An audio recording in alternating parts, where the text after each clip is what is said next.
Puranoticia.cl presenta Hora de Noticias.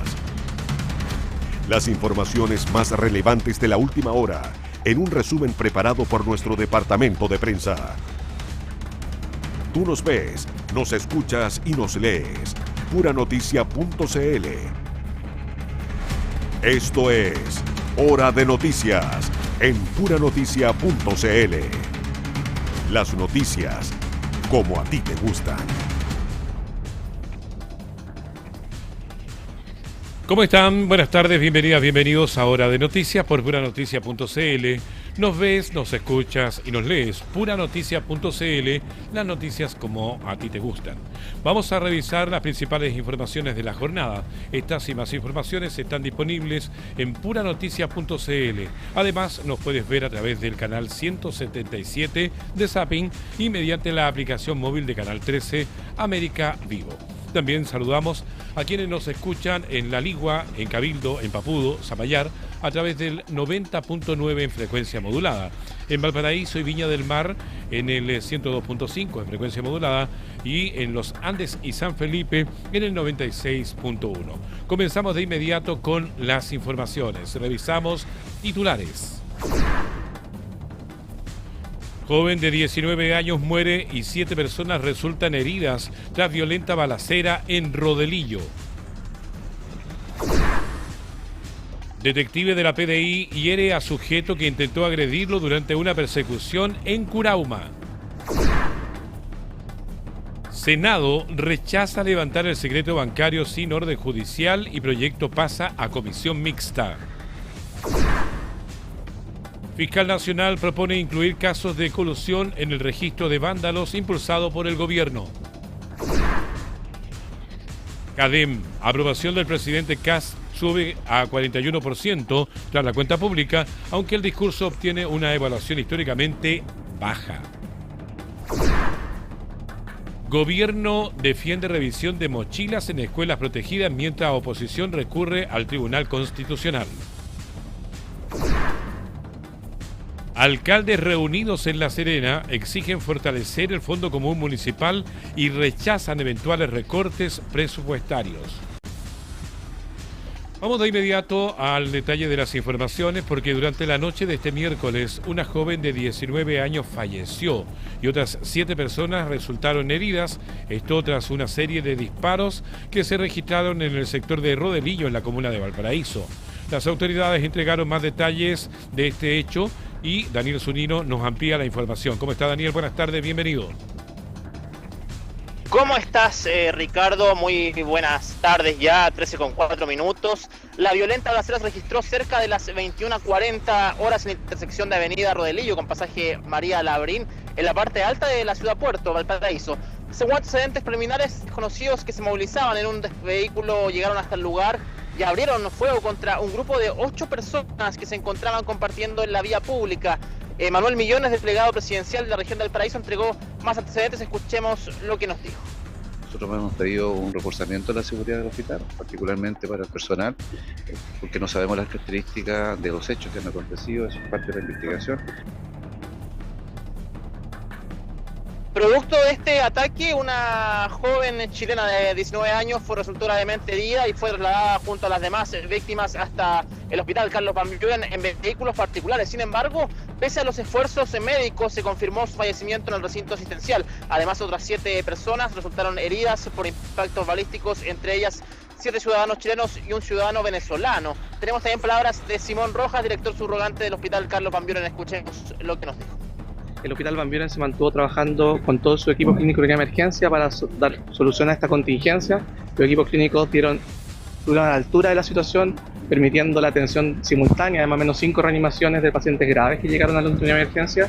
Y claramente, en el rol de director, felicitar a los equipos clínicos de nuestro hospital que, con las dificultades de infraestructura que tenemos, que todos conocen, dan lo mejor de sí para poder darle solución a los pacientes. Desde el hospital Carlos Van Buren se informó que 2 de los lesionados permanecen en riesgo vital y durante la madrugada debieron ser sometidos a intervenciones quirúrgicas de urgencia debido a la gravedad de las heridas. Respecto de la víctima fatal, se indicó que no mantenía antecedentes, mejor dicho, que mantenía antecedentes penales, aunque no registraba órdenes de detención vigentes al momento de ocurridos los hechos. Escuchamos también palabras del doctor Osvaldo Garay, jefe de la unidad de urgencia y unidad paciente crítico del Hospital Carlos Van Buren de Valparaíso. Bueno, el informe que en el episodio de ayer llegaron 9 pacientes con herida de bala. La más grave es una mujer de 19 años que ingresó con un choque hemorrágico en paro cardiorrespiratorio y obviamente no salió de la reanimación y falleció por lesión probablemente de grandes vasos por el choque magnífico que tenía. Por instrucción de la Fiscalía de Valparaíso, las diligencias para esclarecer la dinámica del ataque e identificar a sus responsables quedaron a cargo de la Policía de Investigaciones por parte de la Brigada de Homicidios, en este caso Ricardo. Es lo que tenemos respecto a esta lamentable situación vivida en la parte alta de la ciudad Puerto. Gracias, Daniel Zunino, periodista de Puranoticia.cl. Quedamos en contacto por cualquier información que nos puedas entregar. Buenas tardes. Que esté muy bien, Ricardo. Gracias. Un funcionario de la Policía de Investigaciones hirió a un sujeto durante un procedimiento realizado en Curauma, luego que éste presuntamente intentara agredirlo tras una persecución policial. El individuo permanece internado en el Hospital Carlos Van Buren y en el vehículo en que se desplazaba fue encontrada un arma de fuego. Los detalles a continuación. El hecho se registró durante la noche de este miércoles en la localidad de Curauma, en la comuna de Valparaíso, cuando detectives iniciaron un seguimiento de un automóvil que circulaba a alta velocidad por el sector. Según informó el delegado presidencial regional de Valparaíso, Manuel Millones, la persecución culminó cuando los funcionarios lograron interceptar el vehículo para realizar un control policial.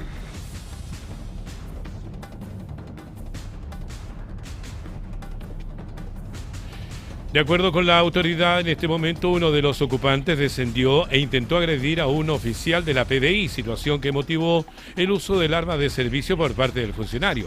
Producto de los disparos, el sujeto resultó gravemente herido y debió ser trasladado hasta el Hospital Carlos Van Buren, en donde permaneció internado recibiendo atención médica. Escuchamos ahora a Manuel Millones, delegado presidencial regional.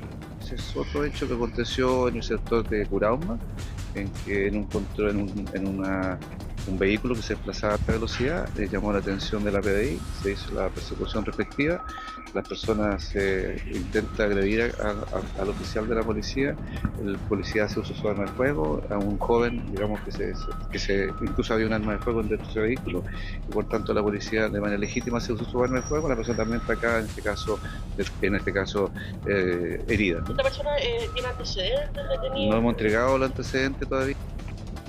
Tras el procedimiento, los detectives efectuaron una revisión del automóvil y encontraron un arma de fuego en su interior, antecedente que será incorporado a la investigación para esclarecer completamente la dinámica de los hechos. El delegado Manuel Millones señaló que, de acuerdo con los antecedentes preliminares, el actuar policial se enmarcaría dentro del uso legítimo de la fuerza frente a una agresión sufrida por el funcionario durante el procedimiento. Tenemos otras informaciones porque el diputado Nelson Venegas acompañó la presentación de una solicitud de apercibimiento ante la Corte de Apelaciones de Valparaíso para exigir el cumplimiento de una sentencia relacionada con los problemas sanitarios y ambientales que afectan a los vecinos del sector La Chocota, esto en la comuna de Puchuncaví. Los detalles a continuación. Hasta la Corte de Apelaciones de Valparaíso llegó el diputado Nelson Venegas para respaldar una acción judicial presentada por el abogado Felipe Flores en representación de vecinos afectados por la situación ambiental de La Chocota. La presentación busca que la municipalidad de Puchuncaví cumpla las medidas ordenadas por la justicia respecto de los problemas generados por la planta de tratamiento de aguas servidas ubicada en el sector. Según los recurrentes, la sentencia ya estableció obligaciones para el municipio relacionadas con la reparación, mantención y limpieza de las zonas afectadas por reiterados derrames. El abogado de los vecinos explicó que la acción de apercibimiento busca que el alcalde Marcos Morales adopte las medidas necesarias para dar cumplimiento efectivo a lo resuelto por la Corte. Los denunciantes sostienen que los problemas sanitarios persisten y que los derrames de aguas servidas continúan generando impactos negativos sobre el medio ambiente y la calidad de vida de la comunidad. Por su parte, el diputado Venegas afirmó que se han agotado diversas instancias administrativas y judiciales, señalando que ahora corresponde exigir el cumplimiento de una sentencia que busca resguardar la salud y dignidad de los habitantes del sector.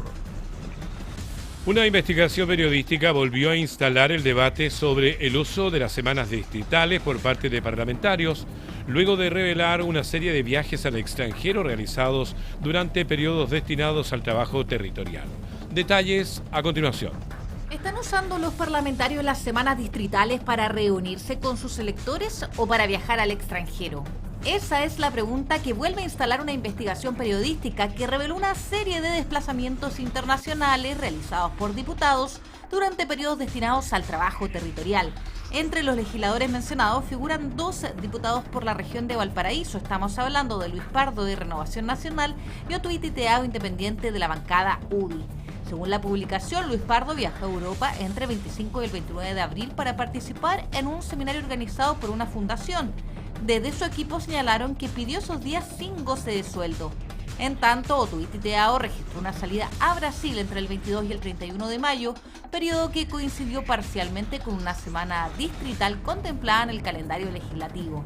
La investigación también identificó a otros parlamentarios de distintas colectividades que realizaron viajes internacionales durante jornadas destinadas al trabajo parlamentario en terreno. No obstante, este tipo de desplazamientos no constituyen una infracción reglamentaria, ya que los legisladores deben informar sus salidas del país y los descuentos en su dieta solo se aplican por inasistencias a sesiones de sala. La revelación reabre la discusión sobre el verdadero uso de las semanas distritales, periodos creados precisamente para que diputados y senadores mantengan contacto directo con vecinos, organizaciones sociales y autoridades de los territorios que representan. Estamos en Hora de Noticias a través de puranoticias.cl. Un amplio operativo interinstitucional permitió desalojar una ocupación ilegal y retirar diversas estructuras emplazadas en terrenos fiscales del sector Laguna Verde, esto en la comuna de Valparaíso. El procedimiento contó con la participación de la Armada, Carabineros, autoridades regionales y equipos municipales. Tenemos más detalles a continuación. Personal de la Policía Marítima de la Capitanía de Puerto de Valparaíso participó en el desalojo de un ocupante ilegal instalado en un bien nacional de uso público ubicado en Playa Grande de Laguna Verde. La diligencia se realizó en cumplimiento de una resolución administrativa y contó con el apoyo de la Seremi de Seguridad Pública, la Delegación Presidencial Regional, la Municipalidad de Valparaíso, Carabineros y también personal de la Armada. Durante el procedimiento también se intervino el sector de Otaegui, donde fueron detectados diversos rucos y una estructura de mayores dimensiones emplazados en terrenos fiscales. Tras la verificación correspondiente, las construcciones fueron retiradas con el objetivo de prevenir nuevas ocupaciones ilegales y garantizar el acceso libre de la comunidad al borde costero. Desde la Capitanía de Puerto de Valparaíso señalaron que esta intervención forma parte de los esfuerzos para recuperar espacios públicos y reforzar las condiciones de seguridad en la zona. Las autoridades destacaron que el operativo se desarrolló sin incidentes y permitió restituir áreas de uso común que permanecían ocupadas irregularmente en el sector de Laguna Verde. Un sujeto que se encontraba prófugo de la justicia y que registraba 6 órdenes de detención vigentes fue capturado por personal de Carabineros en la comuna de Concón. El procedimiento se realizó durante una nueva ronda de fiscalización desarrollada por efectivos de la sección de investigación policial. Hay más detalles a continuación. Personal de la sección de investigación policial de la Cuarta Comisaría de Carabineros de Concón detuvo a un individuo que era intensamente buscado por distintos tribunales del país. La captura se concretó en el marco de una nueva ronda impacto desarrollada en la comuna, orientada a reforzar la prevención del delito y la búsqueda de personas requeridas por la justicia. Según informó Carabineros, el sujeto fue reconocido por funcionarios policiales durante un patrullaje preventivo gracias a antecedentes recopilados previamente en diversas diligencias investigativas. Tras verificar su identidad, se estableció que mantenía 6 órdenes de detención vigentes emitidas por distintos tribunales. Las causas pendientes correspondían a delitos de robo en lugar no habitado, robo en lugar habitado o destinado a la habitación, infracciones a la ley de drogas y amenazas. Luego de su detención, el imputado fue puesto a disposición del Juzgado de Garantía de Viña del Mar, decretándose posteriormente su ingreso a un recinto penitenciario para el cumplimiento de condenas pendientes. El Servicio Nacional de Prevención y Respuesta ante Desastres declaró alerta temprana preventiva para las provincias de Isla de Pascua debido al pronóstico de marejadas anormales que afectarán el borde costero durante los próximos días. La medida busca reforzar la vigilancia y coordinación ante posibles emergencias. Los detalles a continuación. Senapred declaró alerta temprana preventiva para la provincia de Isla de Pascua por un evento de marejadas anormales que afectará la zona durante esta semana. La medida fue adoptada tras un informe emitido por el Centro Meteorológico Marítimo Regional de Valparaíso, el cual advirtió condiciones de mar con fuerte rompiente y oleaje proveniente del suroeste. Según las proyecciones, el fenómeno comenzará a manifestarse durante la jornada de este jueves 4 de junio y se extenderá hasta el sábado 6.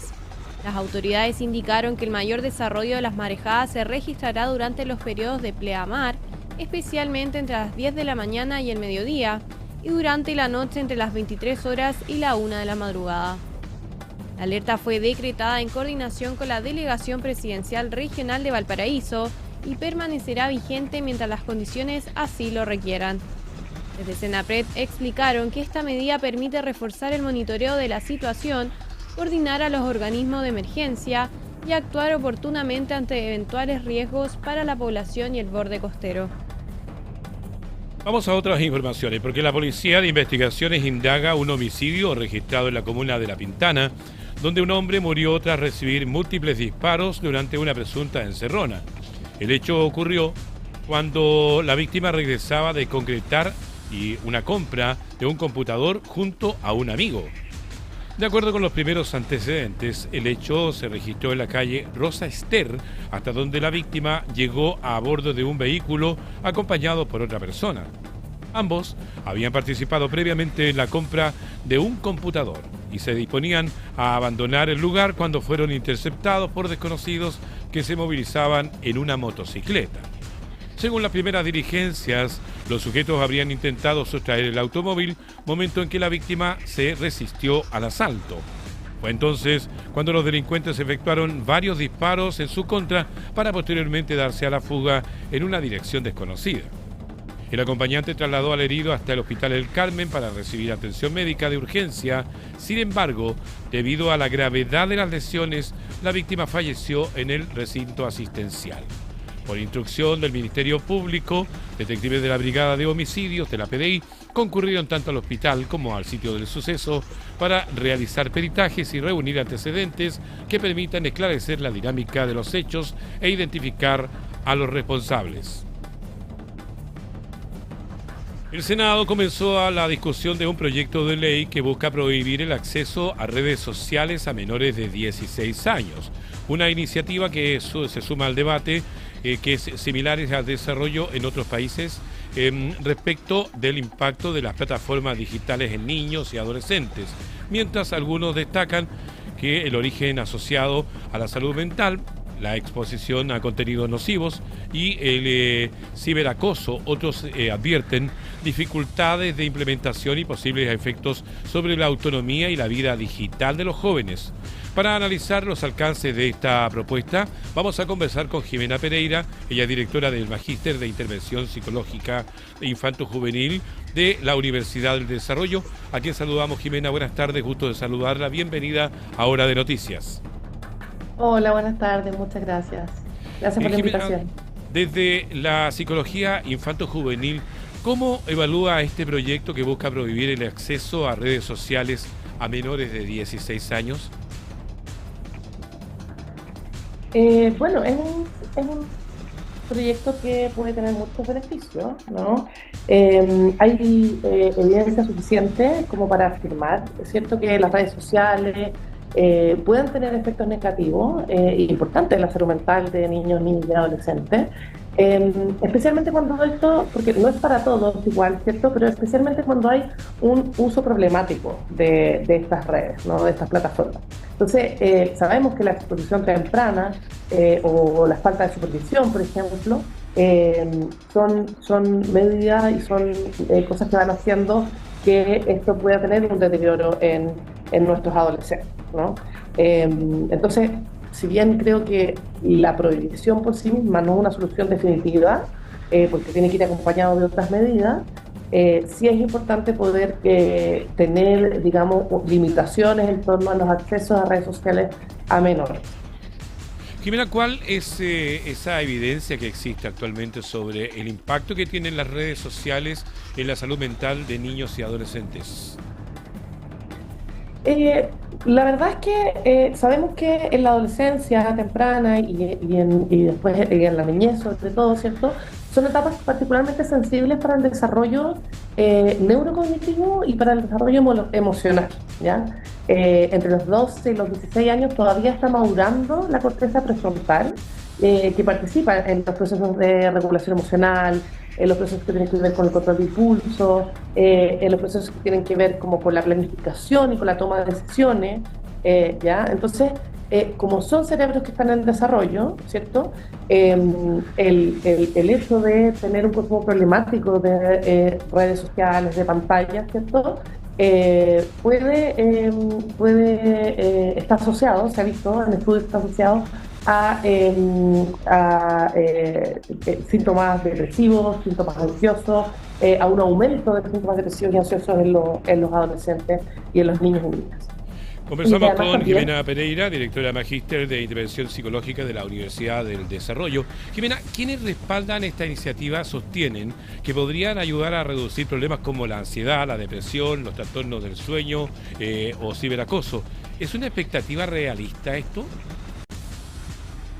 Yo creo que sí, o sea, en la medida en que la prohibición vaya acompañado de otras medidas, ya, porque la prohibición solo por la prohibición no funciona necesariamente, y para los adolescentes obviamente es mirado como algo negativo, ¿no? Sabemos que en estas edades no es solo, o sea, no nos podemos alejar de las redes sociales porque pasa mucho de lo social por ahí, ¿no?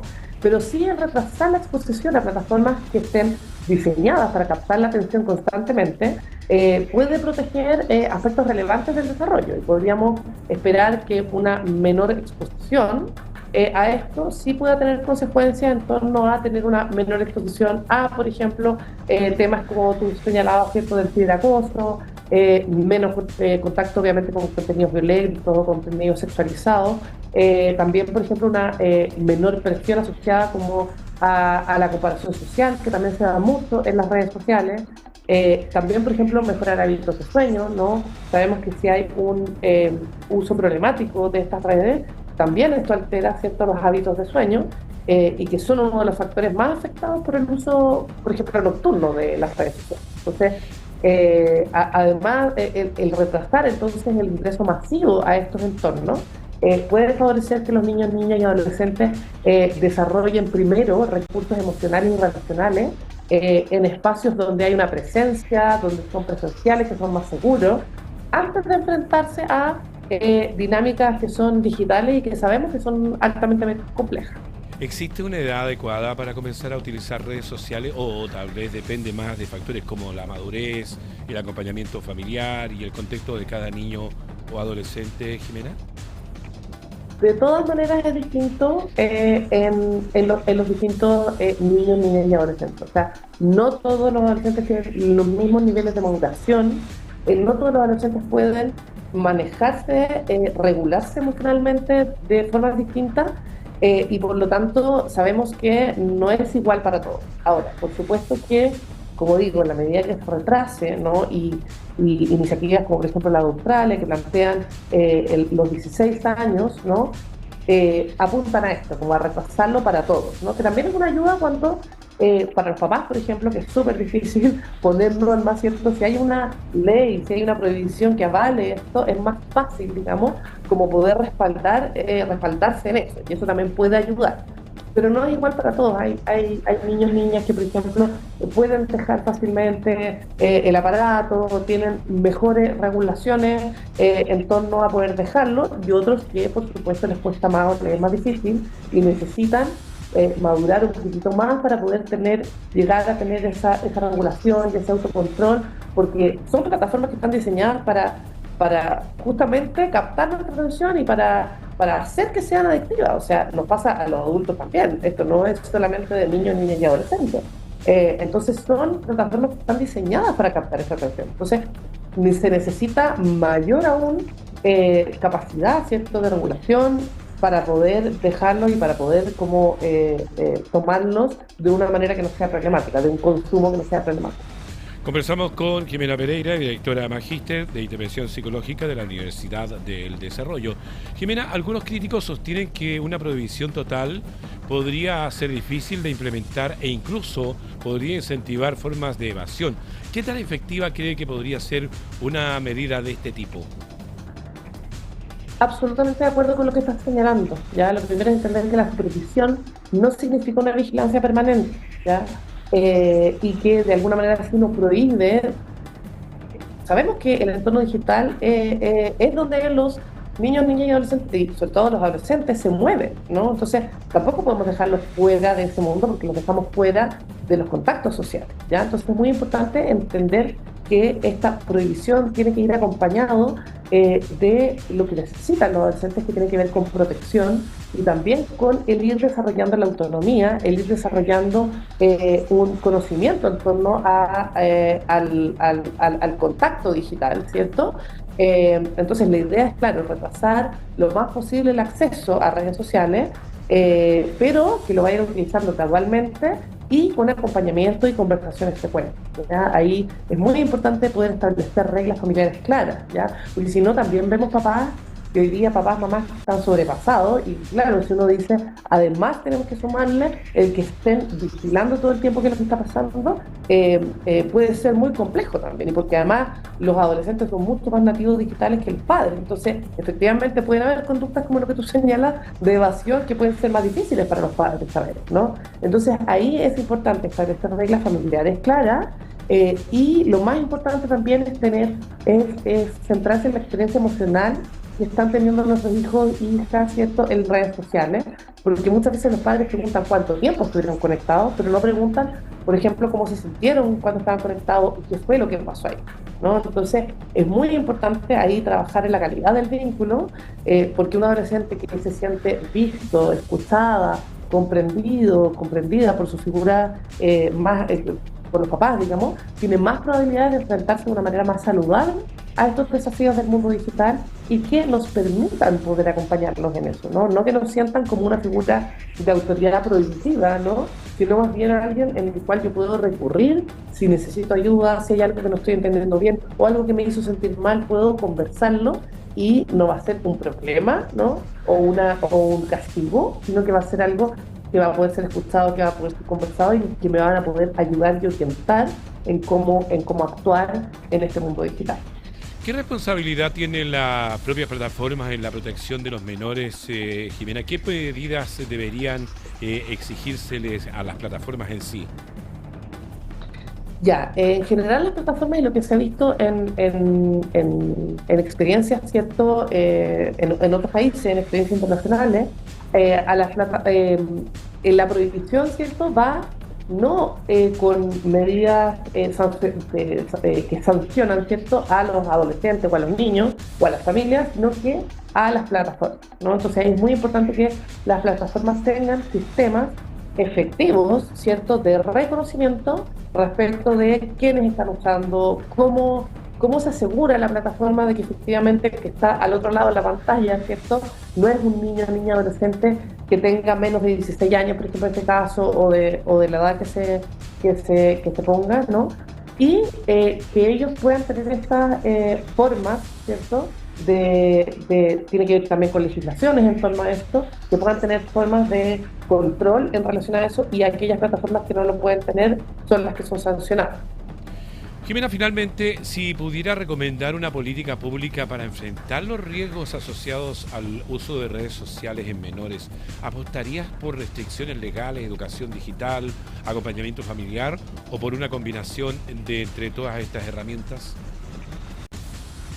Bueno, definitivamente una combinación entre todas estas herramientas. ¿Ya? Yo creo que por un lado es muy importante legislar, porque eso permite, o sea, actuar como en distintos niveles, ¿no? Por un lado el tema de la regulación, o sea, que esté efectivamente, que haya una legislación y que se pueda regular en torno a esto, ¿no? Por otro lado, un pilar fundamental es la educación, ¿no? Tenemos que educar en entornos digitales, trabajar la alfabetización digital, ¿cierto?, y emocional desde edades tempranas, no solo más grandes, sino que no basta con enseñar la tecnología, hay que enseñar el autocuidado, hay que enseñar de límites, hay que enseñar de temas como el consentimiento, y hay que tener una lectura crítica en torno a estos entornos digitales, ¿no? Por otro lado, el tema de la prevención es fundamental, ¿no? La prevención comunitaria y escolar, ¿no? Porque muchos niños siguen sin saber identificar, por ejemplo, situaciones de grooming o situaciones de violencia digital. Entonces, es muy importante poder prevenir en torno a estos accidentes. Y por último, lo que señalas, ¿no es cierto?, que tiene que ver con los temas de salud mental, fortalecer el acceso a la salud mental y también fortalecer, como te decía antes, el tema de la relación de la familia en torno a esto. Que sean temas de conversación, que se hable acerca de esto, que los adultos también pueden exponer sus situaciones, porque a los adultos también nos toca, también nos pasa que es difícil dejar el celular de lado, también nos pasa que a veces nos sumimos en eso, ¿no? Entonces, cuando ellos ven que eso también es algo que nos pasa a todos y que podemos atacarlo todos juntos y no como algo que viene verticalmente como una orden dada, ¿cierto? También se generan espacios en los cuales ellos se sienten como seguros de poder conversar este tipo de cosas, ¿no? O sea, abrir esos espacios de conversación son sin duda muy necesarios.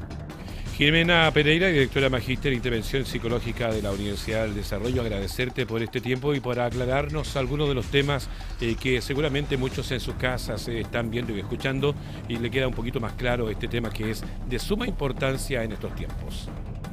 Muchas gracias por la invitación y espero que haya sido un aporte ahí a la conversación en las casas y en las familias. Por supuesto que lo es, gracias.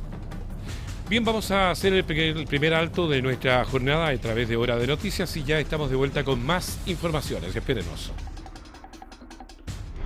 Estamos presentando Hora de Noticias. Estamos presentando Hora de Noticias. Entramos ya en el segundo bloque de Hora de Noticias a través de puranoticias.cl y es el momento oportuno para revisar titulares. Joven de 19 años muere y 7 personas resultan heridas tras violenta balacera en Rodelillo. Detective de la PDI hiere a sujeto que intentó agredirlo durante una persecución en Curauma. Senado rechaza levantar el secreto bancario sin orden judicial y proyecto pasa a comisión mixta. Fiscal Nacional propone incluir casos de colusión en el registro de vándalos impulsado por el gobierno. CADEM, aprobación del presidente Kast sube a 41% tras la cuenta pública, aunque el discurso obtiene una evaluación históricamente baja. Gobierno defiende revisión de mochilas en escuelas protegidas, mientras oposición recurre al Tribunal Constitucional. Alcaldes reunidos en La Serena exigen fortalecer el Fondo Común Municipal y rechazan eventuales recortes presupuestarios. Entramos de lleno en las informaciones. La encuesta CADEM mostró una leve alza en la aprobación del presidente José Antonio Kast tras su primera cuenta pública. Sin embargo, pese a ser el discurso más visto desde el año 2010, la evaluación ciudadana fue la más baja registrada para una primera cuenta presidencial en los últimos 16 años. Los detalles a continuación. La aprobación del presidente José Antonio Kast subió 3 puntos porcentuales y alcanzó un 41%, mientras que su desaprobación descendió a un 55%, esto según la última encuesta Plaza Pública CADEM. El sondeo se realizó tras la cuenta pública del mandatario, que alcanzó un 78% de visibilidad y se transformó en la más observada desde el año 2010. Pese a esa alta audiencia, solo un 50% de los consultados calificó el discurso como bueno o muy bueno, convirtiéndose en la evaluación más baja para una primera cuenta pública presidencial desde el año 2010. Entre los aspectos mejor evaluados, un 68% consideró que Kast apeló a la unidad del país y un 66% estimó que transmitió esperanza respecto del futuro de Chile.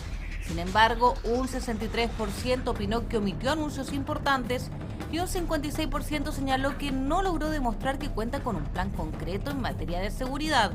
La encuesta también reveló un amplio respaldo a varias de las medidas anunciadas por el gobierno, destacando la intervención de barrios críticos, el fortalecimiento de carabineros y las iniciativas para enfrentar la inmigración irregular. Los delitos económicos, particularmente los casos de colusión, podrían incorporarse en el registro de vándalos impulsado por el gobierno. Así lo planteó el fiscal nacional, Ángel Valencia, quien aseguró que estas prácticas generan un importante perjuicio para las personas y también merecen una respuesta del Estado. Los detalles a continuación. El fiscal nacional Ángel Valencia propuso incluir los casos de colusión dentro del registro de vándalos anunciado por el presidente José Antonio Kast. La máxima autoridad del Ministerio Público señaló que estas conductas, aunque en muchos casos no constituyen delitos penales, provocan un daño significativo a la comunidad. Valencia valoró la iniciativa del Ejecutivo y sostuvo que es importante abordar no solo los delitos más graves, sino también las incivilidades y acciones que afectan la convivencia social.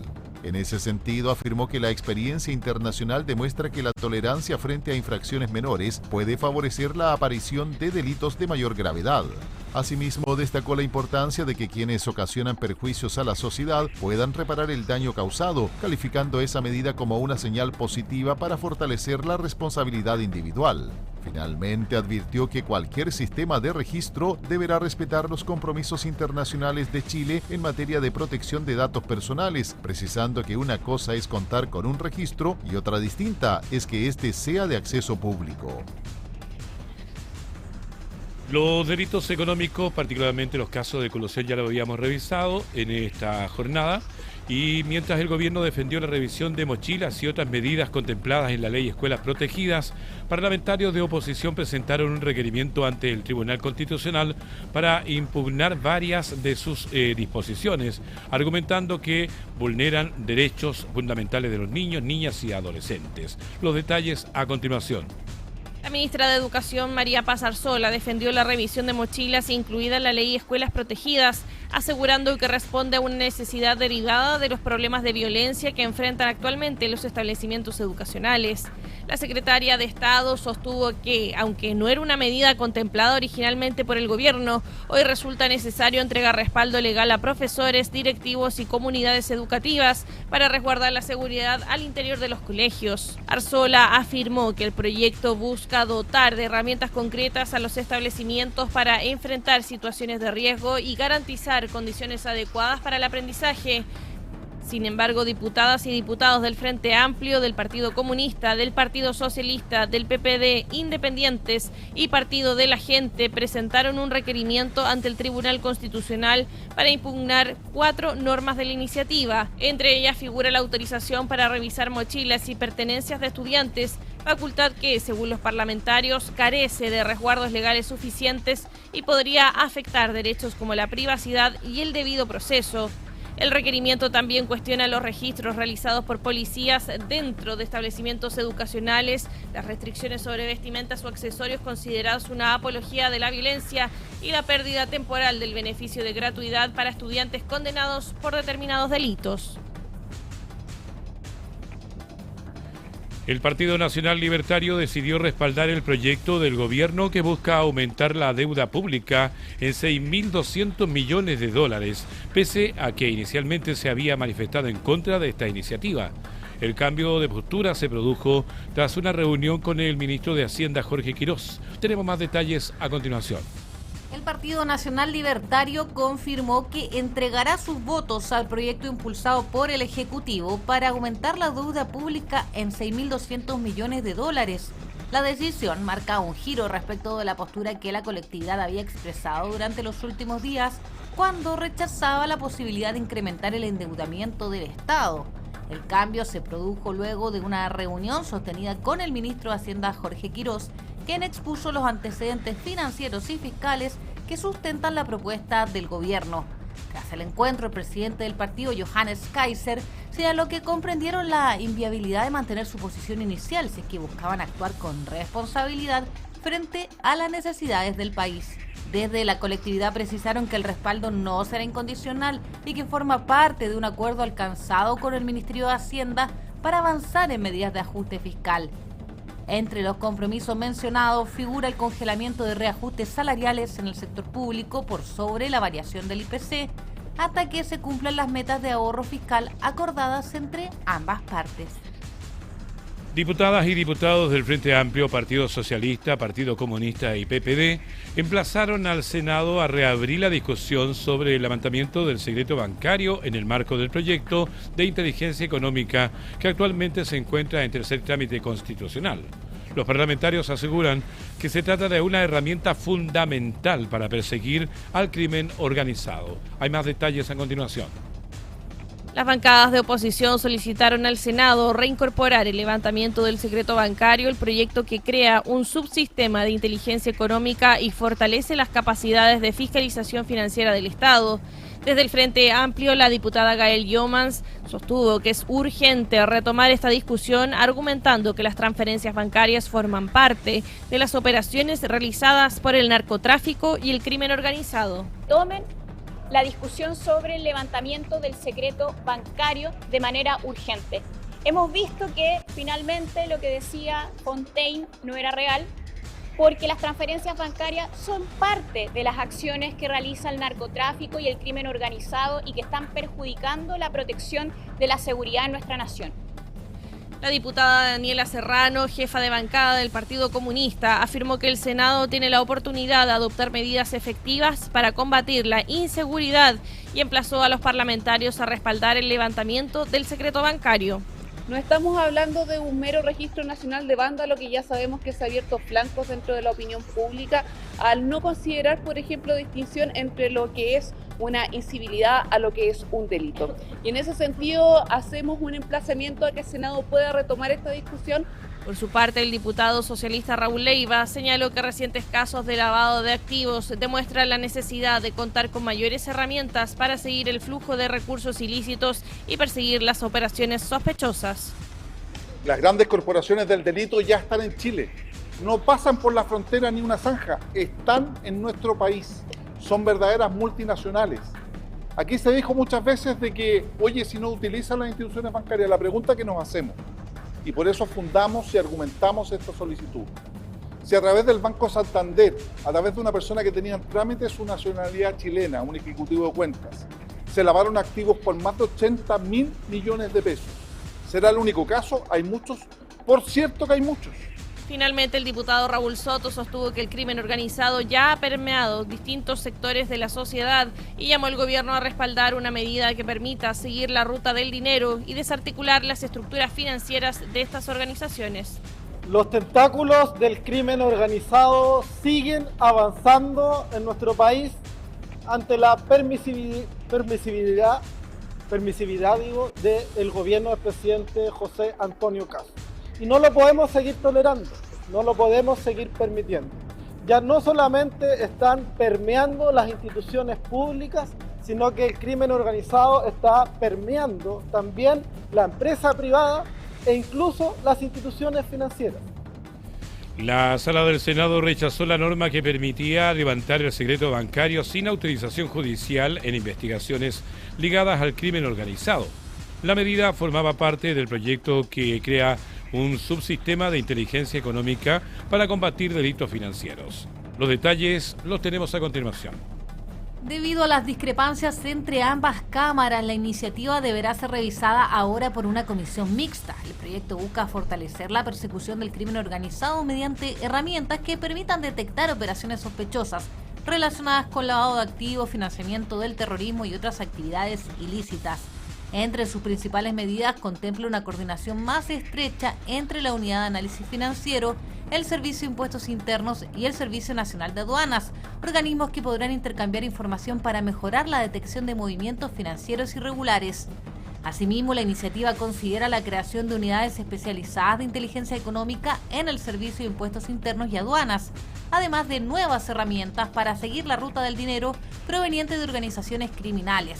Sin embargo, el punto más controvertido fue la norma que autoriza el levantamiento del secreto bancario por vía administrativa, sin necesidad de una orden judicial previa, facultad que finalmente fue rechazada por la Cámara Alta a pesar de las insistencias de los senadores de oposición.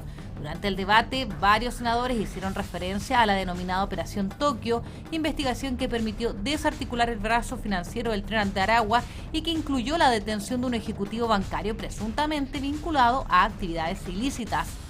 mientras los partidarios de la medida argumentaron que permitiría acelerar las investigaciones contra redes criminales. Sus detractores advirtieron sobre los riesgos de entregar facultades intrusivas sin control judicial previo y plantearon la necesidad de resguardar adecuadamente los derechos y garantías de las personas. Estamos en Hora de Noticias a través de puranoticia.cl. Tenemos más informaciones. En el marco del Encuentro Nacional de Alcaldes y Alcaldesas 2026 que se realiza en La Serena, los municipios del país manifestaron su rechazo a eventuales recortes presupuestarios y solicitaron fortalecer el Fondo Común Municipal para enfrentar las crecientes demandas de las comunidades. Hay más detalles a continuación. La Asociación Chilena de Municipalidades reafirmó la unidad transversal de alcaldes y alcaldesas durante el encuentro nacional realizado en la región de Coquimbo. Tras una jornada de debate, los jefes comunales señalaron que defenderán de manera conjunta los intereses del municipalismo, más allá de las diferencias políticas o territoriales existentes entre las distintas comunas. En esta oportunidad logramos llegar a un gran acuerdo político transversal enfocado en 3 elementos esenciales. En primer lugar, trabajar el proyecto que el gobierno ha presentado para revisar las contribuciones y la posible exención de personas mayores de 65 años. En eso la propuesta pasa por tener un avance gradual que podamos focalizar y establecer ciertos elementos para poder llegar a quienes más lo necesitan y no generar algo universal. Los municipios advirtieron que actualmente deben asumir responsabilidades en áreas como salud primaria, seguridad ciudadana, aseo y ayudas sociales, muchas veces con recursos insuficientes. Por ello, manifestaron su rechazo a cualquier disminución presupuestaria y plantearon la necesidad de fortalecer el Fondo Común Municipal para así garantizar el funcionamiento de los servicios comunales. Asimismo, expresaron su disposición a discutir fórmulas para ampliar la exención del pago de contribuciones a adultos mayores, aunque solicitaron que el beneficio considere criterios de focalización para resguardar las finanzas públicas. Finalmente, los alcaldes hicieron un llamado al Ejecutivo y al Congreso a avanzar en una nueva ley de rentas municipales, mejorar los mecanismos de recaudación y abordar la situación financiera que enfrentan especialmente las comunas más vulnerables y alejadas de los grandes centros urbanos. Uno de los anuncios que más debate ha generado tras la cuenta pública fue la creación de un registro único de vándalos e incivilidades, iniciativa que busca identificar a personas involucradas en conductas que afectan la convivencia y el espacio público. Mientras algunos destacan la necesidad de establecer consecuencias para quienes dañan bienes públicos o privados, otros advierten riesgos para principios fundamentales como la presunción de inocencia, el debido proceso y la igualdad ante la ley. Para analizar este tema, vamos a conversar con Diego Muñoz, abogado penalista y docente de la Facultad de Derecho de la Universidad del Desarrollo. ¿Cómo está, Diego? Buenas tardes, gusto de saludarlo. Buenas tardes, muchas gracias por la invitación. Bien, vamos a conversar de este tema porque desde una perspectiva jurídica general, ¿cómo evalúa la propuesta de crear un registro único de vándalos e incivilidades que está anunciada por el gobierno? Bueno, la primera pregunta que salta a todas luces, como el problema de partida, es entender o qué se va a definir como incivilidad o acciones que correspondan al carácter de vandalismo, ¿ya?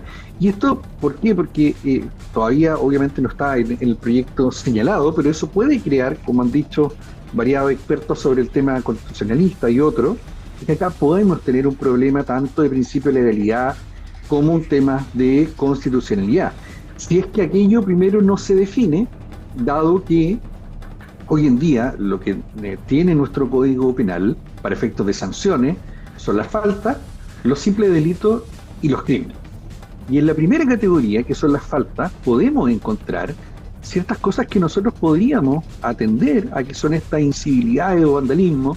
Por ejemplo, los daños que no excedan de un UTM podrían caer en este punto, los rayados, grafitis o destrozos de menor entidad, arrojar, por ejemplo, piedra en ciertos lugares, además de otras sanciones que también se hacen de manera de falta. Ahí yo creo que el primer problema que tendríamos que evaluar previo a poder valorar correctamente en su mérito el proyecto sería determinar qué se va a entender por incivilidades. Digo, uno de los debates apunta a la presunción de inocencia. ¿Qué diferencia existe entre incorporar a una persona en este registro por una condena judicial versus hacerlo a partir de una denuncia, detención o tal vez una investigación en curso? Claro, ahí tenemos una diferencia que es fundamental, porque en el caso de cualquier delito, crimen o falta, lo que debe ocurrir es que en ese caso el Ministerio Público solicita al tribunal que se aplique una sanción. Y es el tribunal que, valorando en su mérito los hechos que se ponen en su conocimiento, determina, por ejemplo, en el caso de una falta, cuando se condena por una multa de un UTM, por ejemplo, el mismo consumo de droga a la vía pública, sancionados con un monto de una falta, es el tribunal quien revisa si esos hechos son constitutivos de delito. Entonces, se cumple el debido proceso, se cumplen los principios constitucionales que protegen a todo ciudadano. Y ahí, ¿cuál es el problema en lo conceptual, más allá de lo que podría definirse luego? El problema en lo conceptual es que por el solo hecho de ingresar a un registro conlleva una sanción.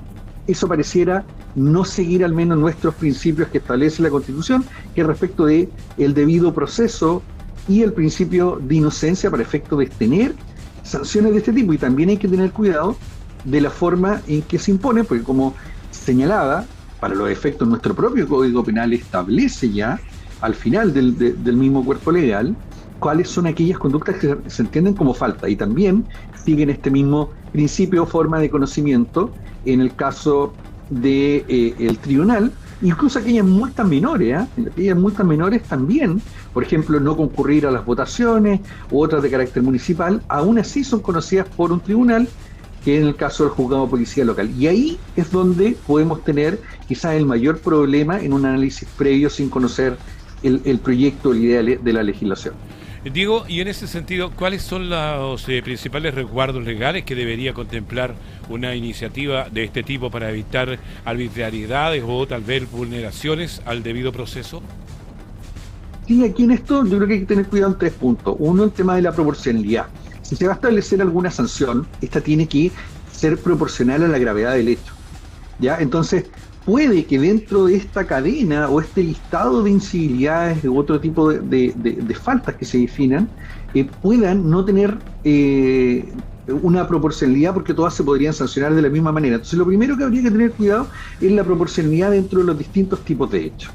Lo segundo es que esta, en el caso de que sea efectivamente una sanción, pueda ser previamente no con el simple ingreso en un registro, sino que alguna validación a través de un tribunal, ya sea tanto, por ejemplo, juzgado de policía local, pero si va a tener alguna pena asociada en particular, entonces que se establezca formalmente que será no directamente quizás personal policial, sino remitido a que la Fiscalía, a través de ampliar el catálogo, por ejemplo, de faltas que establece el Código Penal y estableciendo las penas que se determine para ello, pero que sea avisado por el tribunal.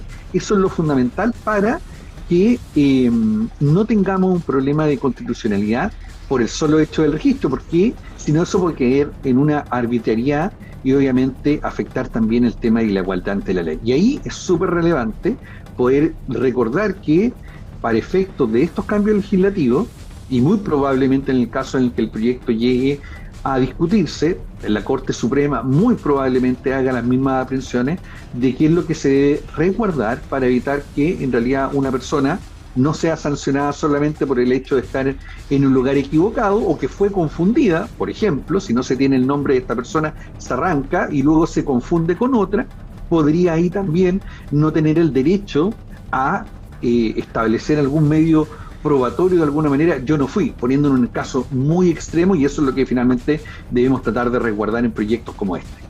Conversamos con Diego Muñoz, abogado penalista y docente de la Facultad de Derecho de la Universidad del Desarrollo. Diego, parte de la discusión se ha centrado en la posibilidad de restringir beneficios sociales a quienes integren este grupo. ¿Es jurídicamente viable aplicar este tipo de sanciones?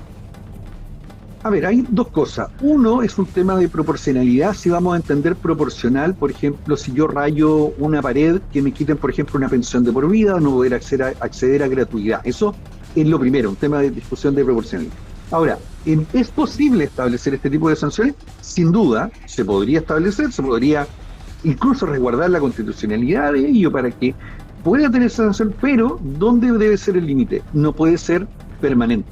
¿Ya? Ahí si no va a ser muy probablemente discutido eso, porque incluso las inhabilidades que conllevan delitos muy graves y muy serios deben ser resguardadas, que tengan una proporcionalidad primero en la temporalidad, es decir, por ejemplo, 6 meses, 1 año, 5 años, pero que no puede ser de por vida. Ahí, por ejemplo, solamente por una multa, que quedar sin una pensión pareciera ser que no lleva una lógica en ese punto. Y lo segundo es que, por ejemplo, puede ser que, no sé, pongamos un ejemplo, si el papá raya un muro, el hijo pierde la casa también, eso por perder un beneficio, también cuán va a ser la extensión de esta sanción, ¿ya? Y que no sea lo que se consideraba antiguamente y fue eliminado cuando hablábamos de la muerte civil, cuando una persona perdía casi todos los derechos por alguna sanción o por que así ha sido determinado por el tribunal. Aquí, nuevamente ahí,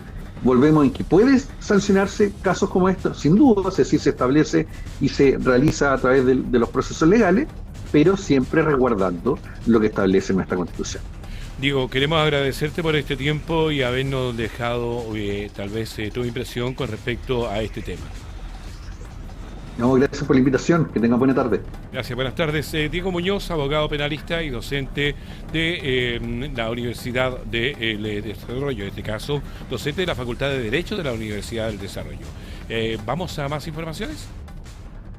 La Fiscalía Nacional Económica aclaró que las dificultades presupuestarias que enfrenta la institución no se originaron durante la actual administración y aseguró que no ha sido objeto de recortes asociados a las medidas de contención del gasto público. La precisión fue realizada luego de la exposición del fiscal nacional económico Jorge Granberg ante la Comisión de Economía del Senado, donde advirtió sobre la necesidad de fortalecer los recursos de la institución ante el mercado cada vez más complejo y digitalizado. A través de una declaración pública, el FNE sostuvo que durante el actual gobierno no ha sufrido ajustes presupuestarios vinculados a la circular número 12 del Ministerio de Hacienda, descartando así que las restricciones respondan a decisiones adoptadas por la presente administración. Asimismo, indicó que las preocupaciones sobre el financiamiento institucional fueron planteadas desde el inicio del actual gobierno y corresponden a una situación que se arrastra desde administraciones anteriores. La entidad agregó que estas inquietudes fueron comunicadas oportunamente a las autoridades del Ministerio de Economía, con quienes mantienen conversaciones para fortalecer los recursos destinados a sus funciones de fiscalización y promoción de la libre competencia. En esa línea, la Fiscal Nacional o la Fiscalía Nacional Económica informó que la actualmente trabaja junto a la Subsecretaría de Economía en una propuesta de mejorar presupuestaria con el propósito de enfrentar de mejor manera los desafíos que presentan los mercados modernos y las nuevas formas de concentración económica. Hacemos un nuevo alto y ya estamos de vuelta con más informaciones en Hora de Noticias. No se vayan. Estamos presentando Hora de Noticias. Estamos presentando Hora de Noticias. Bien, ya estamos de vuelta en Hora de Noticias, momento oportuno para revisar los titulares de esta jornada. Joven de 19 años muere y 7 personas resultan heridas tras violenta balacera en Rodelillo. Detective de la PDI hiere a sujeto que intentó agredirlo durante una persecución en Curauma. Senado rechaza levantar el secreto bancario sin orden judicial y proyecto pasa a comisión mixta. Fiscal Nacional propone incluir casos de colusión en el registro de vándalos impulsado por el gobierno. CADEM, aprobación del presidente Katz sube 41% tras la cuenta pública, aunque el discurso obtiene una evaluación históricamente baja. Gobierno defiende revisión de mochilas en escuelas protegidas, mientras oposición recurre al Tribunal Constitucional. Alcaldes reunidos en La Serena exigen fortalecer el Fondo Común Municipal y rechazan eventuales recortes presupuestarios. Vamos al detalle de más informaciones. La bancada del Partido de la Gente presentó un proyecto de ley que busca establecer un mecanismo automático para reajustar el salario mínimo y las remuneraciones del sector público. La iniciativa plantea reemplazar las negociaciones periódicas por una fórmula técnica basada en indicadores económicos y sociales. Tenemos más detalles a continuación. La bancada de diputados y diputadas del Partido de la Gente ingresó un proyecto de ley que crea un sistema automático para reajustar el salario mínimo y las remuneraciones del sector público. La propuesta surge en medio del debate por el reciente incremento del ingreso mínimo aprobado por el Congreso y busca entregar mayor estabilidad y previsibilidad tanto a trabajadores como a empleadores. Según explicó la diputada Tamara Ramírez, autora de la iniciativa, el objetivo es evitar que estas discusiones dependan de negociaciones políticas realizadas cada cierto tiempo. El proyecto contempla la creación de una mesa técnica integrada por representantes del gobierno, trabajadores, empleadores y expertos, encargada de definir una fórmula permanente de reajuste. Entre las variables consideradas para calcular los aumentos se incluyen la inflación, productividad, crecimiento económico, desempleo, informalidad laboral, línea de la pobreza e ingreso per cápita, entre otros indicadores. Desde el Partido de la Gente señalaron que la iniciativa busca resguardar el poder adquisitivo de los trabajadores, manteniendo al mismo tiempo criterios que permitan proteger el empleo y la actividad económica.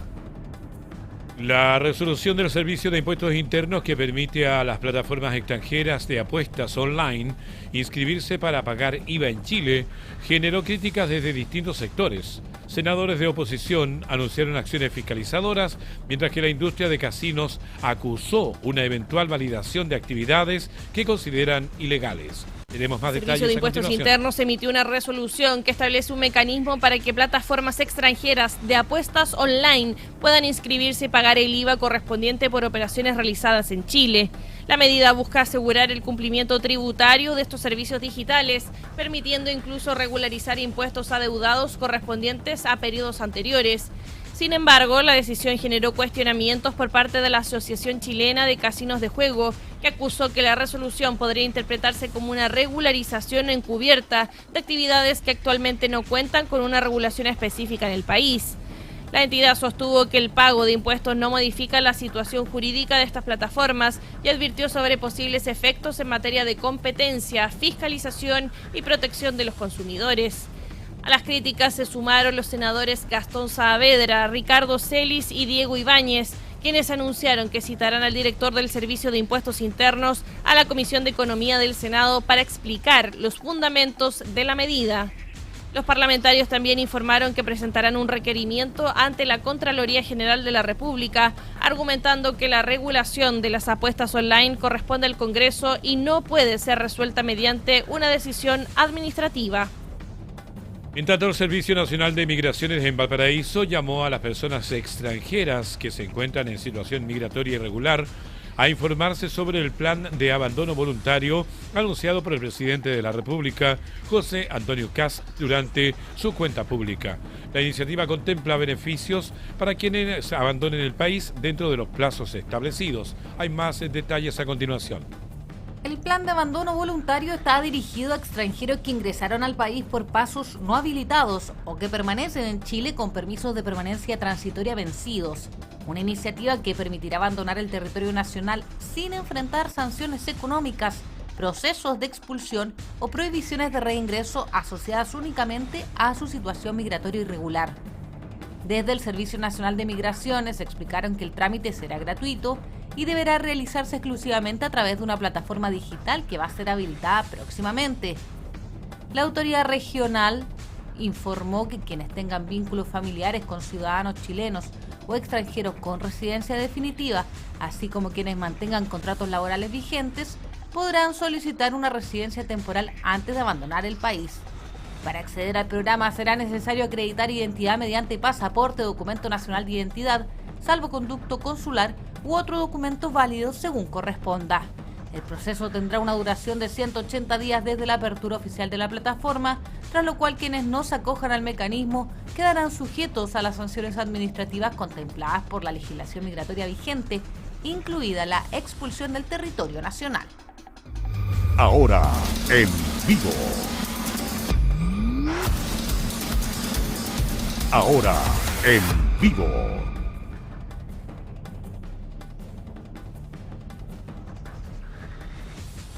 Haciendo obviamente el levantamiento de las personas que efectivamente tengan responsabilidades en los hechos, porque bueno, hoy día nos encontramos en uno de los procedimientos, pero hay denuncias, y aquí de nuevo el llamado a la comunidad es hacer la denuncia, porque a partir de eso nosotros también podemos hacer nuestro trabajo. Y en base a esas denuncias también se ha hecho una investigación para poder llegar a todos los puntos donde todas las aristas que pueda tener esta investigación particularmente. Hoy es la clausura de este lugar, de estas 3 clínicas estéticas asociadas. Todo el manejo de la autoridad sanitaria, de la ley, de lo que nos permite el Código Sanitario se está implementando en este lugar, porque efectivamente habían situaciones de alto riesgo en el recinto.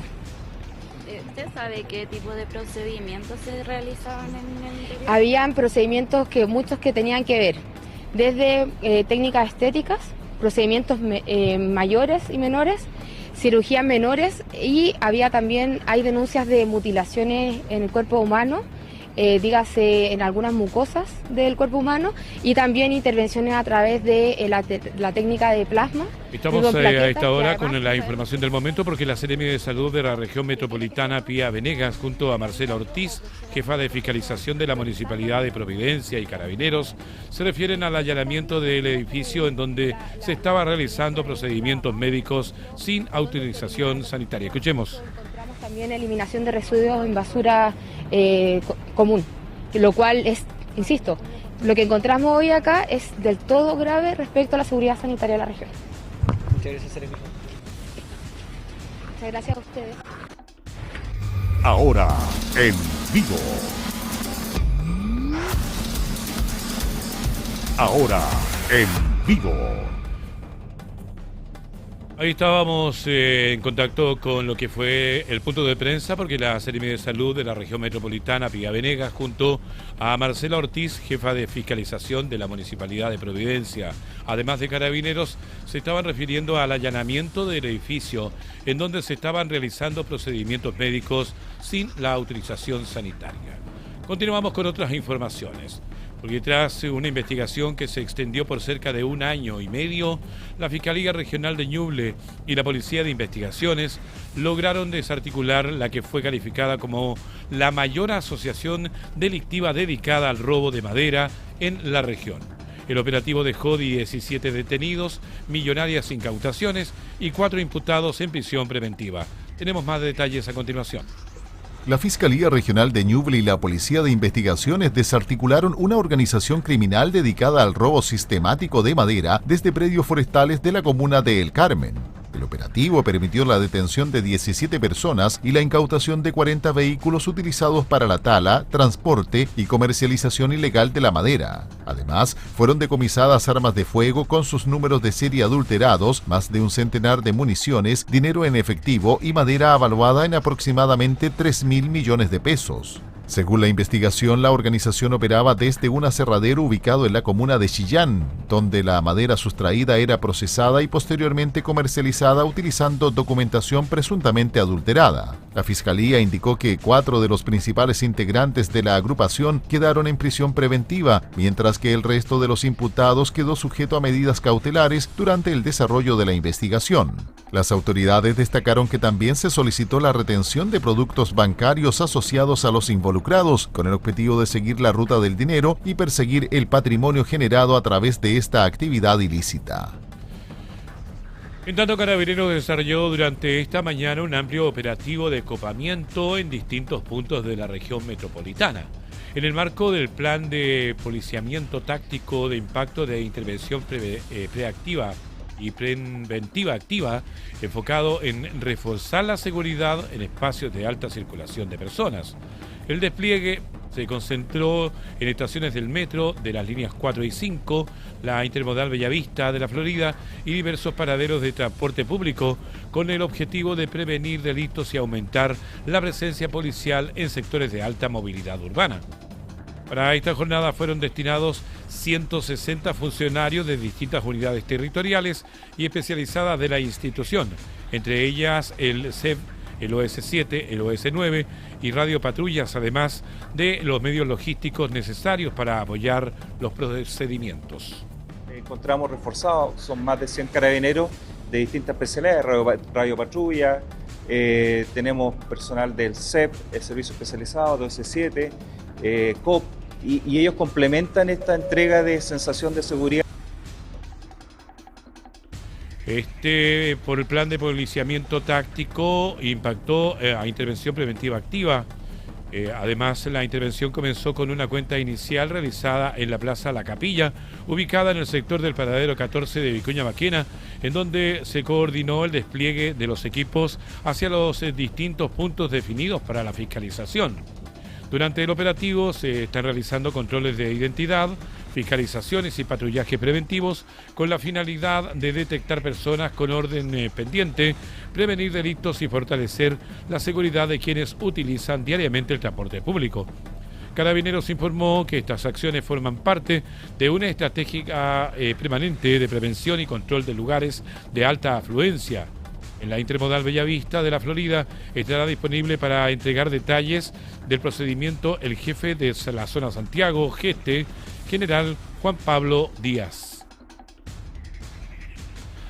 Carabineros informó de la detención y de desvinculación de 8 funcionarios de la institución en la región de Atacama, luego de una investigación interna que permitió acreditar irregularidades en distintos procedimientos policiales. Según indicó la institución mediante un comunicado oficial, la indagatoria se inició a partir de las constantes evaluaciones y fiscalizaciones realizadas sobre los procedimientos operativos, lo que derivó de una investigación coordinada con el Ministerio Público. Desde Carabineros señalaron que el proceso concluyó con la detención y salida de 8 uniformados tras comprobarse conductas irregulares durante el ejercicio de sus funciones. No obstante, la entidad no entregó detalles sobre la naturaleza de los hechos investigados. La institución destacó que estas acciones forman parte de sus mecanismos permanentes de control interno y depuración, subrayando que buscan fortalecer la transparencia y la legitimidad de su labor ante la ciudadanía. Estos métodos de depuración institucional forman parte de los constantes controles internos, de los cuales se señalen la transparencia que legitiman el actuar de Carabineros de Chile, señalaron. El gobierno anunció medidas extraordinarias de seguridad tras la balacera registrada en Rodelillo, en Valparaíso, que dejó una persona fallecida y 8 lesionados. Entre las acciones adoptadas se encuentran refuerzos policial en el Hospital Carlos Van Buren y el aumento de los operativos en el sector considerado crítico por las autoridades.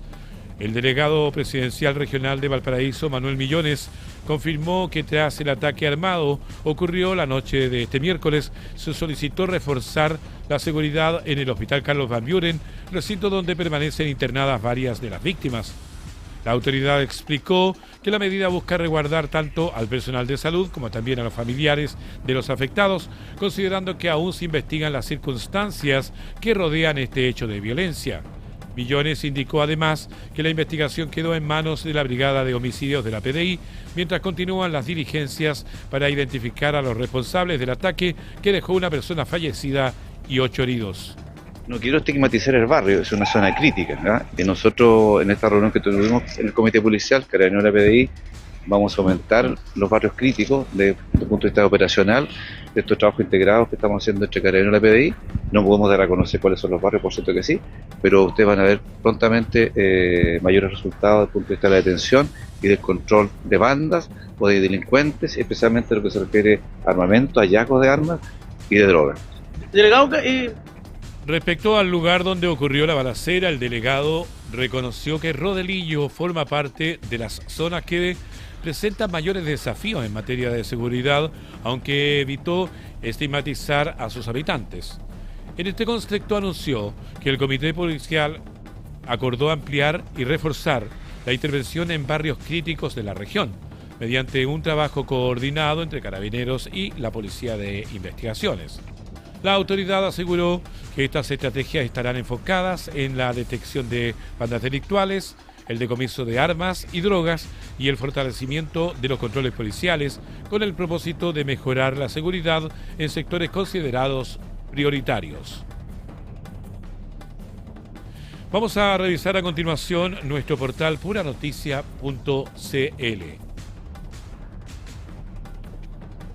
Ya comienza a desplegarse en pantalla nuestros titulares. El titular principal habla de que detective dispara a sujeto tras intento de agresión durante persecución en Curauma. El individuo intentó atacar a un funcionario de la PDI luego que fuera interceptado tras una persecución policial. De igual forma, el vehículo se halló un arma de fuego. El gobierno refuerza seguridad en el hospital Carlos Van Buren y anuncia plan policial en Rodelillo tras ataque armado. Es una zona crítica, se dijo. Detienen y desvinculan a 8 carabineros de Atacama tras acreditarse irregularidades en procedimientos policiales. Codina respalda actuar de carabineros en marcha en Santiago. Fue una respuesta frente a situaciones que se salieron de control. Senador Kuzanovich se abre a negociar con el gobierno por la mega reforma tras reunión con ministro Alvarado. Subtel actualiza normativa de prefijos 600 y 809 e incorpora el 702 para llamar, en este caso para llamadas estatales. Ministro Tomás Rau y posibles aranceles de un 12,5% de Estados Unidos es muy preocupante. Vamos a otras informaciones que son lo último que ha llegado a nuestro portal. Senador Kuzanovich se abre a negociar con el gobierno por la mega reforma tras reunión con ministro Alvarado. En el plano nacional, también lo decíamos, Subtel actualiza normativa de prefijos 600 y 809 e incorpora el 702 para llamadas estatales. En el plano internacional, ¿qué significa para Cuba la retirada de las principales multinacionales hoteleras que operaban en el país?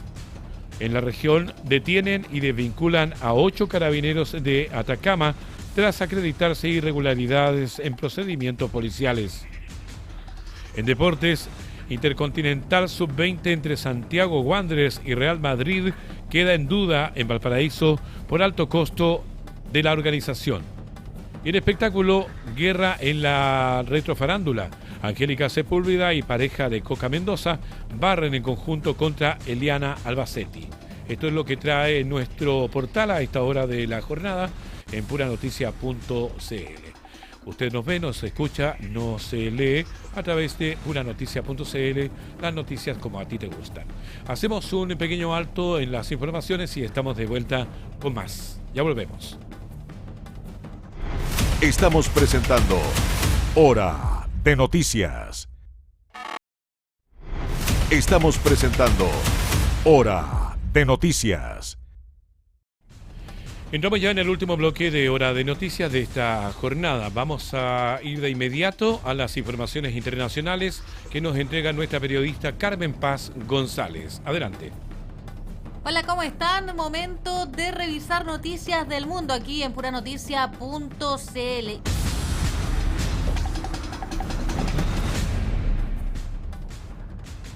Y vamos a comenzar en el Oriente Medio porque la tensión vuelve a aumentar luego que el líder de Hezbollah, Naim Qassem, rechazara públicamente el acuerdo de alto al fuego alcanzado entre Israel y Líbano con mediación de Estados Unidos.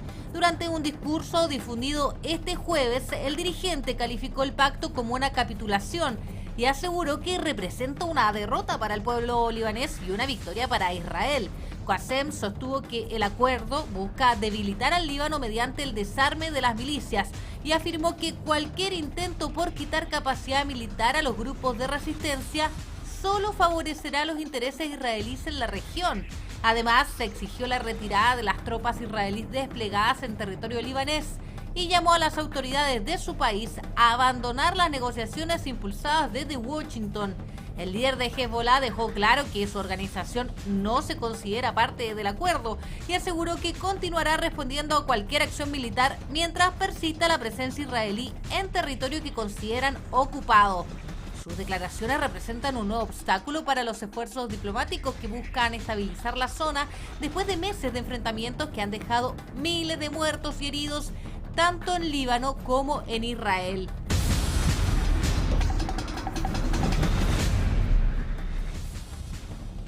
Y precisamente las consecuencias de este conflicto continúan generando repercusiones políticas en Estados Unidos. donde el Congreso acaba de propinar un nuevo revés al presidente Donald Trump.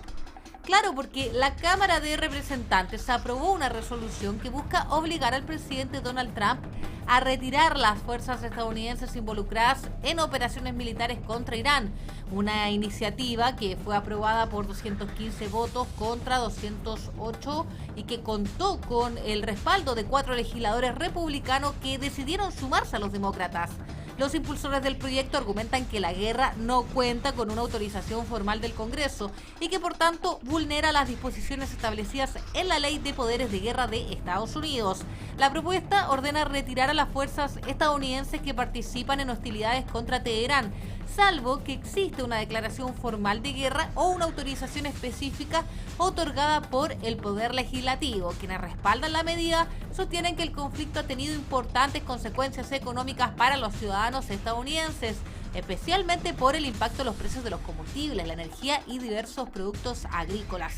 Ahora el proyecto deberá continuar su tramitación en el Senado, donde también existe un intenso debate respecto de la continuidad de la estrategia militar impulsada por la Casa Blanca.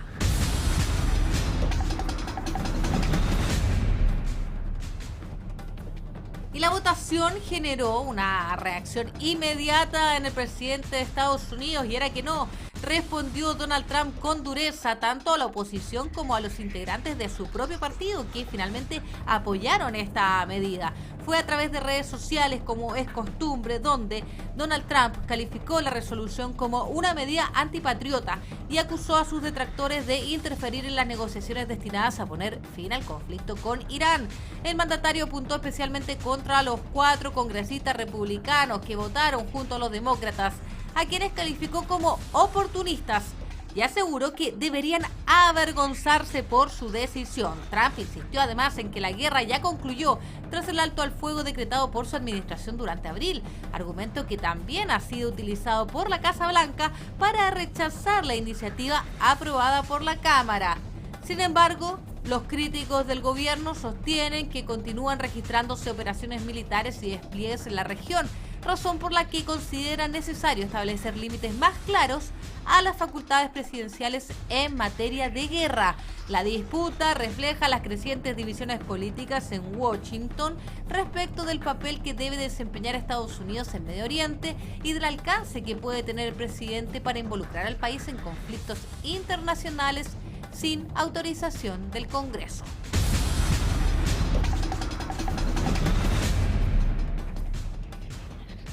Así, mientras en Medio Oriente persisten las dudas sobre la viabilidad del alto al fuego entre Israel y Líbano, en Estados Unidos crece entonces la presión política sobre Donald Trump para poner fin de manera definitiva a las operaciones militares contra Irán, un escenario que mantiene en alerta a la comunidad internacional por sus implicancias para la seguridad y la economía mundial. Y con esta información dejamos hasta aquí la revisión de noticias del mundo. Volvemos de inmediato contigo.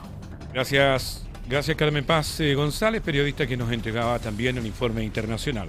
Vamos de inmediato a nuestro portal porque tenemos información también importante a esta hora de la jornada. Codina respalda actuar de carabineros en marcha en Santiago. Fue una respuesta frente a situaciones que se salieron de control. El delegado presidencial de la región metropolitana, Germán Codina, defendió el actuar de carabineros durante la marcha convocada este miércoles por la Confederación de Estudiantes de Chile, CONFECH. En conversación con Radio Universo, la autoridad sostuvo que el uso de elementos incendiarios están normalizando, que en realidad esto amerita que hagamos una pausa y que de verdad entendamos que tener derecho a la movilización no es tener derecho a destruir la ciudad. En esta línea aseguró que se trata de un modus operandi instalado en nuestro país y argumenta que cuando uno observa un comportamiento que tuvo Carabineros fue solamente una respuesta frente a situaciones que se salieron de control. En cuanto al caso de una estudiante universitaria quien fue detenida y resultó con una fractura en su nariz, el delegado presidencial recalcó que lo importante en este caso es que la investigación determine qué es lo que sucedió exactamente. El exalcalde señaló que podría haber sido parte de uno de los piedrazos que se estaban arrojando en los mismos carabineros que estaban tratando de detener a esta persona, y detalló que en una zona no autorizada para la movilización se produce un enfrentamiento grande.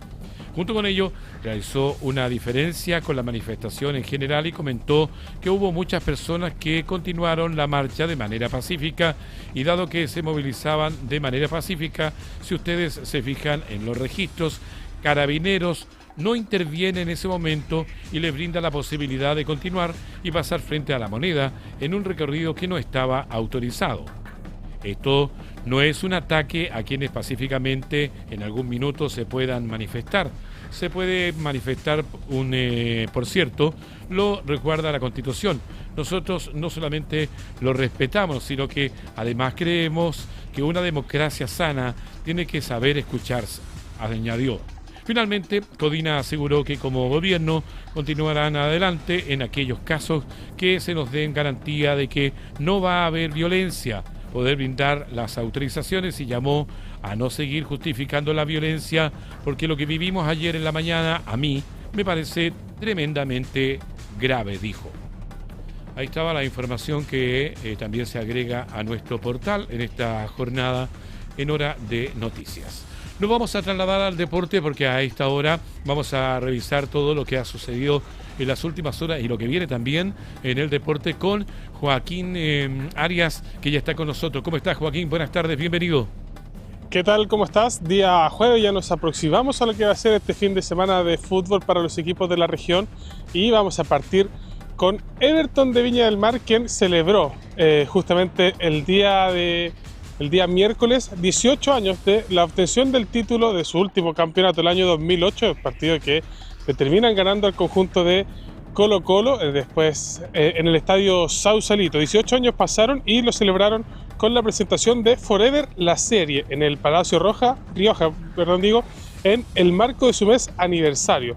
Aniversario 117 años también de Everton de Viña del Mar, que se va a cumplir este mes, el 24 de junio específicamente, van a cumplir 117 años en el cuadro Oro y Cielo, y tienen varias actividades programadas para este mes que partieron justamente el día miércoles con esta presentación de Forever la serie en el Palacio Rioja y el aniversario también de los 18 años del título, pero que tiene otras actividades como la visita al Liceo Guillermo Rivera el 10 de junio, 16 de junio el parte del plantel también va a estar visitando el Sanatorio Marítimo. El 17 de junio va a haber una gala de aniversario para los campeones de 1976, y el 24 de junio es un día ya más cargado, es el día que está de aniversario, y va a haber una romería en el Cementerio Disidentes y en el Santa Inés. Va a haber una visita a la agrupación de exjugadores, y también va a estar el clásico aniversario de Everton, 117 años en la hípica, en el Valparaíso Sporting Club. Suena un poco la programación que tiene el Club Oro y Cielo para este mes aniversario. Y del plano local nos saltamos al plano nacional, porque va a estar jugando la selección femenina y la selección sub-20 en nuestro país. Ya se están preparando ambas selecciones en Juan Pinto Durán. Por su parte, la selección femenina va a estar jugando el día viernes 5 de junio a las 19 horas frente a Ecuador, con la participación de alguien de la región, como es la portera Marián Jerez, que milita en Santiago Wanderers. Va a estar citada o va a estar convocada para esta selección como tercera arquera. Esperemos que también pueda sumar quizás algunos minutos la portera de Santiago Wanderers. Y también se prepara la sub-20, que va a estar enfrentando el día sábado 6 de junio a Brasil a las 17 horas, también en el Estadio Nacional, con vasta presencia de jugadores de la región, al menos en esta selección, como lo son Valentín Sánchez, proveniente de Unión San Felipe, dos jugadores de Unión La Calera, como son Joaquín Soto y Maximiliano Fernández, y 4 jugadores de Santiago Wanderers, campeones de la Copa Libertadores Sub-20 hace un par de meses, como lo son Ignacio Flores, Vicente Vargas, Cristóbal Villarroel y Christopher Valenzuela. Van a decir presente, o dicen presente, en esta citación de la Roja Sub-20, y esperemos también puedan sumar algunos minutos en cancha. Y seguimos obviamente en el plano regional, volvemos nuevamente a la región, porque César Villegas Mena, presidente actual de Deportes Limache, que se está postulando también, o que hizo pública su participación a la presidencia de la NFP, va a lanzar su nuevo podcast, El Presi del Pueblo y sus 3 ministros, que se va a lanzar este día domingo 7 a las 19 horas a través de YouTube y diversas redes sociales. este podcast que va a contar como primer invitado con el histórico goleador de Deportes Limache, Daniel Popín Castro, un jugador que ha marcado en todas las categorías del fútbol chileno y en todas con la camiseta de Deportes Limache. Ha tenido varios ascensos también con el club y hoy día están peleando en la parte alta del torneo, que quizás no están pasando un buen presente. Aparte de Daniel Popín Castro, va a contar con un panel estable que van a ser los 3 ministros de César Villegas, y uno de ellos es su hermano Hugo Villegas, Paulo Bergniano, que es el gerente deportivo del conjunto de San Luis de Quillota, y el otro es Diego Báez, que va a ser también participación como uno de los ministros de este podcast que va a lanzar, como bien decíamos, César Villegas. Eso es un poco la información del día jueves y nos reencontramos nuevamente el día viernes para analizar lo que va a ser esta fecha para los clubes de la región. Gracias, Joaquín Arias, que nos entregaba el informe regional del deporte aquí en puranoticia.cl. Vamos a más informaciones deportivas porque la rectora electa de la Universidad de Chile, Alejandra Misala, aseguró que no descarta ninguna medida respecto de la relación entre la Casa de Estudios y Azul Azul, incluyendo la posibilidad de retirar el nombre y los emblemas que utiliza el club. La académica explicó que la universidad encargó un informe jurídico para determinar las acciones que puedan optar o adoptar frente a las concesionarias en medio de los cuestionamientos por la propiedad de la institución y la falta de transparencia denunciada por la Casa de Estudios. Misala sostuvo que existe consenso al interior de la universidad sobre la necesidad de revisar el convenio vigente con el propósito de garantizar que se respete el espíritu original de acuerdo a la protección de los valores y símbolos de la institución. La futura rectora enfatizó que cualquier decisión dependerá de las conclusiones del informe de En Derecho, aunque reiteró que no se descarta nada respecto de eventuales cambios en la relación entre la Universidad de Chile y Azul Azul.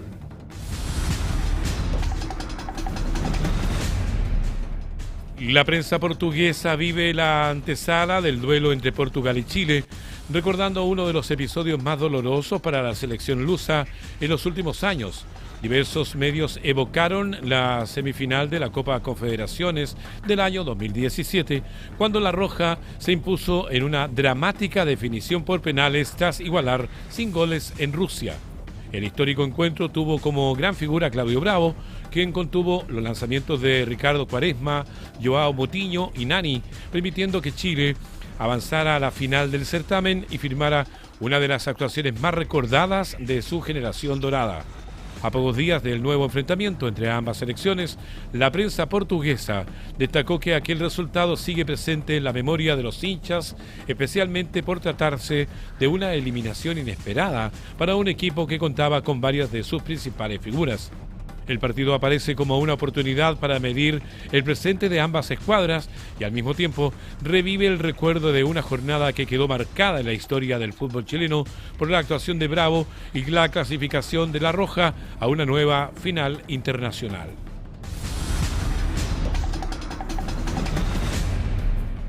Cuando todo apuntaba a una salida al término de la temporada, el futuro de Alexis Sánchez habría dado un giro inesperado. Medios italianos aseguran que el delantero chileno ahora tendría opciones concretas de continuar en Udinese más allá de lo previsto. Pese a una campaña marcada por lesiones y la falta de continuidad, el tocopillano mantiene contrato vigente con el club italiano y su situación estaría siendo reevaluada de cara a la próxima temporada.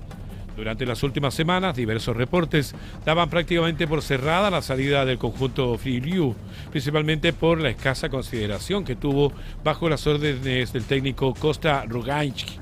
Sin embargo, nuevas informaciones surgidas en Italia apuntan a que el escenario habría cambiado y que Alexis podría permanecer un año más en el club donde inició su historia en el fútbol italiano, a la espera de una definición oficial sobre su futuro.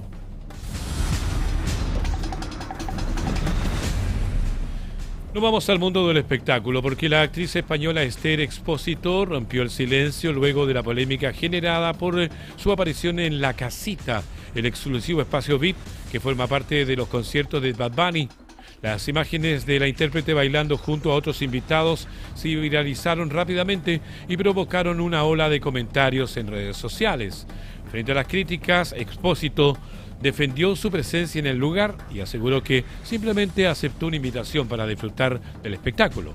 La actriz afirmó que el problema no radica en un baile de pocos segundos, sino en la forma en que parte de la sociedad juzga este tipo de situaciones. Además, calificó parte de las reacciones como misóginas y cuestionó el uso de las redes sociales para atacar a otras personas y sostuvo que este tipo de episodios debería abrir una reflexión sobre los prejuicios que aún persisten en distintos espacios. La controversia también se relaciona con la crítica que ha recibido La Casita, un sector reservado para invitados durante los conciertos del artista y cuya selección de participantes ha sido cuestionada por usuarios en distintas plataformas digitales.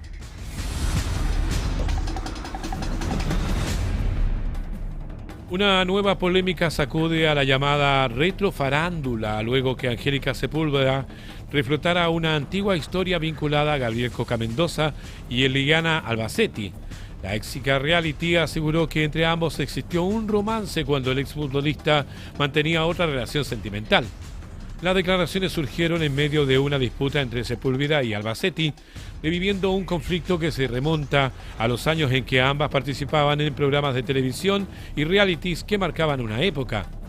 Los dichos no pasaron desapercibidos y provocaron la inmediata reacción de la actual pareja de Coca Mendoza, quien salió a defenderse y a defender al ex seleccionado nacional y cuestionó duramente las acusaciones realizadas por Sepúlveda. El intercambio de declaraciones reabrió viejas rencillas del mundo del espectáculo y volvió a poner en la palestra a figuras que protagonizaron algunos de los episodios más recordados de la farándula chilena de los años 2000.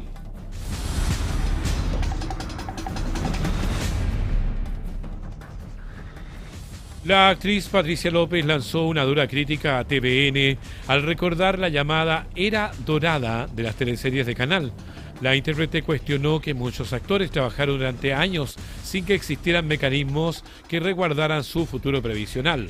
En ese sentido, López abordó las bajas pensiones que reciben numerosos actores y sostuvo que, pese al éxito que tuvieron las producciones de la época, no hubo una preocupación real de las condiciones del largo plazo de quienes integraban estos elencos. La actriz afirmó que el canal público obtuvo importantes beneficios gracias a las teleseries que marcaron toda una época en una generación, pero aquello que no se produjo en una mayor seguridad para los trabajadores del área dramática. Sus declaraciones reabrieron el debate de las condiciones laborales de los artistas de la televisión chilena y las dificultades económicas que enfrentan muchos intérpretes al llegar a la tercera edad.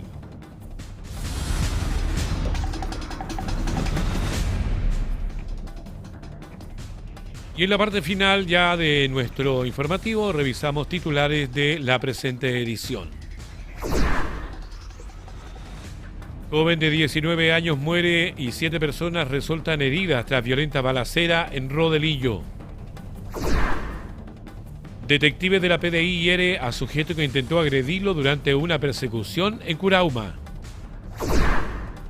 Senado rechaza levantar el secreto bancario sin orden judicial y proyecto pasa a comisión mixta.